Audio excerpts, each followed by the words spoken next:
నమస్కారం గురుగారు. గురుగారు, మీనరాశి వారికి 2024లో అసలు ఏ గ్రహాలు అనుకూలంగా ఉంటాయి, అలాగే ఏ గ్రహాలు అనుకూలంగా ఉండమంటారు? ఓం శ్రీ గురుభ్యో నమః. మీనరాశి వాళ్ళకి 2024లో గ్రహగతులు ఏ విధంగా ఉన్నాయి, గ్రహ సంచార విషయం ఏ విధంగా ఉందో ఒకసారి మనం పరిశీలన చేస్తే, సహజంగా రాహుకేతులు 18 నెలల పాటు ఒక రాశి నుంచి మరొక రాశికి మారుతాయి. గురువు సంవత్సర కాలము, శని 2.5 సంవత్సరాలు, అలానే రవి బుధ శుక్రగ్రహాలు 30 రోజుల పాటు ఒక రాశి నుంచి మరొక రాశికి మారటం, కుజుడు 45 రోజుల పాటు, చంద్రుడు 2.5 సంవత్సరాల పాటు ఒక రాశి నుంచి మరొక రాశికి మారుతూ ఉంటాయి. అయితే పూర్వాభాద్ర నక్షత్రం 4వ పాదంలో జన్మించిన వాళ్ళు, ఉత్తరాభాద్ర నక్షత్రం 1, 2, 3, 4 పాదాల్లో జన్మించిన వాళ్ళు, రేవతి నక్షత్రం 1, 2, 3, 4 పాదాల్లో జన్మించిన వ్యక్తులందరూ కూడా మీనరాశి వ్యక్తులు అవుతారు. మీనరాశి వాళ్ళకి ద్వితీయ స్థానంలో గురువు యొక్క సంచారం, జన్మంలో రాహు, వ్యయంలో శని, అలానే సప్తమ స్థానంలో కేతు యొక్క సంచారం, అతిపెద్ద గ్రహాలు ఇలా ఉంటాయి. అయితే మిగతా గ్రహాలను కూడా మనం అనాలిసిస్ చేస్తే ముఖ్యంగా మీనరాశి వాళ్ళకి ఏ విధంగా ఉండబోతుంది. ద్వితీయ స్థానంలో గురువు వల్ల ఆదాయపరంగా ఆర్థిక పరంగా అనుకూలమైన ప్రయత్నాలు సాగించే అవకాశాలు బాగా ఎక్కువగా ఉంటాయి. అంటే ఆర్థిక పరంగా ఉండే లావాదేవీల విషయంలో చాలా అద్భుతమైన రిజల్ట్స్ వచ్చే అవకాశం ఎక్కువ ఉంటుంది. అంటే ధనకారకుడు, వాక్కుకారకుడు ద్వితీయ స్థానంలో మేషరాశిలో మిత్రక్షేత్రంలో ఉండటం వల్ల ఆదాయపరంగా బాగా పెరుగుతుంది. ఏప్రిల్ 30 లోపల భాగస్వామ్య వ్యాపారం బాగా కలిసి వచ్చే అవకాశం అనేది ఖచ్చితంగా ఉంటుంది. అంటే వివాహ ప్రయత్నాలు సఫలీకృతం కావటం మే 30 లోపల. ఇన్ఫెర్టిలిటీ ఇష్యూస్ అంటారు, సంతానం లేని వాళ్ళకు కూడా శుభవార్తలు వచ్చే అవకాశం ఉంటుంది. సంతానం కూడా అనుకూలంగా ఉండే అవకాశం బాగా ఎక్కువ ఉంటుంది. జన్మంలో రాహు ఉండటం వల్ల ఆరోగ్యపరంగా జాగ్రత్తగా ఉండటం, విదేశాలకు వెళ్ళే అవకాశాలు ఉంటాయి, ప్రయత్నాలు సఫలీకృతమవుతాయి, ఇళ్ల యొక్క నిర్మాణాలు చేపట్టే అవకాశం బాగా ఎక్కువ ఉంటుంది. అగ్రికల్చర్ ల్యాండ్, ప్రయాణాలు, అలానే సప్తమ స్థానంలో కేతు ఉండటం వల్ల కూడా ధార్మిక కార్యక్రమాలు ఆరోగ్యపరంగా అనుకూలంగా ఉండటం, ప్రతి పనిలో కూడా వాళ్ళు ముందుకు వెళ్ళే అవకాశాలు బాగా ఎక్కువగా ఉంటాయి.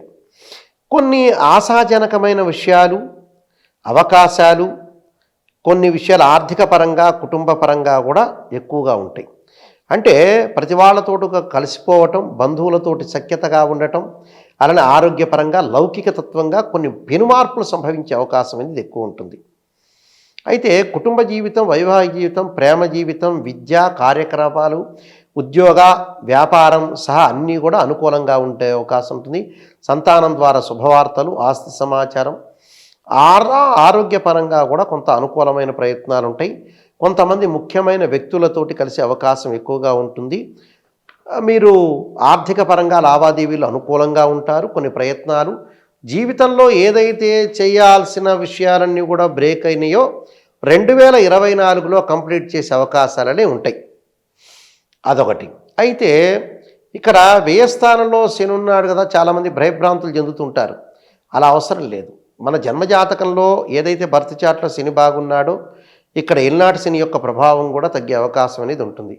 అలా నాకు ఎల్నాటి శని ఉంది అని భయభ్రాంతులు చెందాల్సిన పని లేదు. అలానే ధార్మిక కార్యక్రమాలు, ఆరోగ్యపరంగా ఉండే లక్షణాలు అవన్నీ కూడా అనుకూలంగా ఉంటాయి. కొద్దిగా ఆరోగ్యపరంగా జాగ్రత్త ఉండాలి. ప్రయాణాల వల్ల లాభం కలుగుతుంది. కొంతమంది వ్యక్తులు దూరమయ్యే వ్యక్తులు కూడా ఉంటారు ఈ సంవత్సరం. ఆ దూరమైన వ్యక్తులు ఏమిటంటే నిజాన్ని మీరు చెప్తారు, చెప్పటం వల్ల కూడా వాళ్ళు మారటం వల్ల జరుగుతుంది, మీకు దూరం అన్నా జరగటం అవుతుంది. శత్రువులు మిత్రులుగా మారిపోతారు. జీవితంలో సాధించాల్సిన అనుకున్న పనులన్నీ కూడా సాధించే అవకాశం ఎక్కువగా ఉంటుంది. సోదరులతో సఖ్యత, బలంగా ఉండటం, అన్ని విషయాల్లో కూడా బాగుంటుంది. విందులు వినోదాలు, బంధువులతోటి సఖ్యతగా ఉంటారు. ప్రతి విషయంలో కూడా దూరం మీ సహజంగా మీనరాశి ఏంటంటే మనిషి బాగలేకపోతే దూరం పెడతాడు.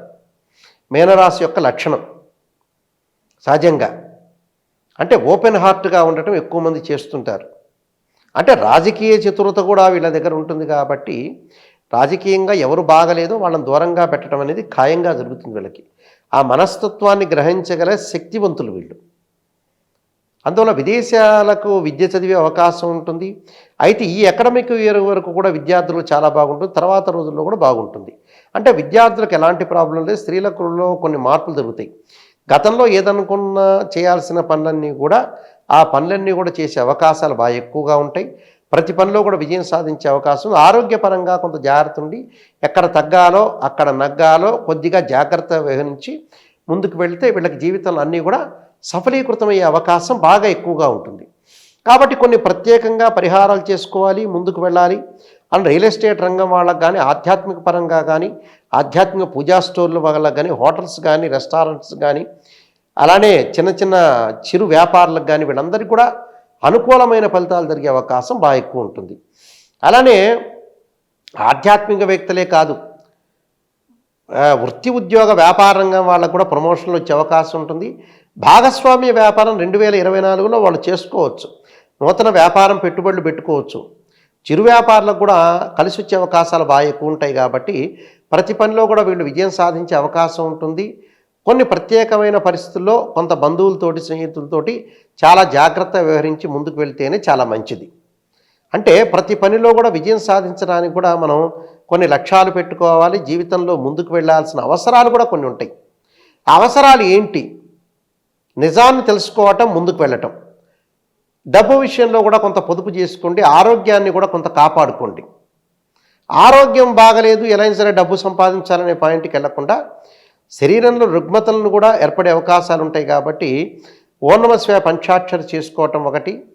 నీ వెనక పిల్లలు, భార్య వీళ్ళందరూ ఉంటారు కాబట్టి అలాంటి దృష్టిని బట్టుకొని కూడా ఆలోచన చేయాలి. దుష్టులకు దూరంగా ఉండటం చాలా మంచిది. వాళ్ళతో వ్యాపారం కానీ, భాగస్వామ్య వ్యాపారం కానీ చేయటం కానీ, మీ పక్కండే కొలీగ్స్ తోటి కూడా ఉద్యోగం చేస్తున్న వ్యక్తులతో కూడా చాలా జాగ్రత్త వివరించండి. సీక్రెట్లన్నీ కూడా చెప్పొద్దండి. ఇలాంటి విషయాలన్నీ కూడా చాలా జాగ్రత్తగా ఉండండి. అంగారకాయుధే శక్తి హస్తాయి ధీమే తన్నో భౌమ ప్రచోదయాత్ అనే మంత్రాన్ని చక్కగా చదువుకోండి. అలానే లలితా సహస్రనామ పారాయణం చేయటం, అలానే దాంతోపాటు ఆంజనేయాయుధే వాయుపుత్రాయుధీమే తన్నో హనుమత్ ప్రచోదయాత్ అనే ఆంజనేయ స్వామి మంత్రాన్ని కూడా చదువుకోండి. నేను చెప్పిన మంత్రాలు చదవండి. శనివారం తలస్నానం చేసి చక్కగా ఆంజనేయ స్వామి యొక్క ఆరాధన చేయటం వల్ల కూడా మీకు మంచి సత్ఫలితాలు జరిగే అవకాశం ఉంటుంది.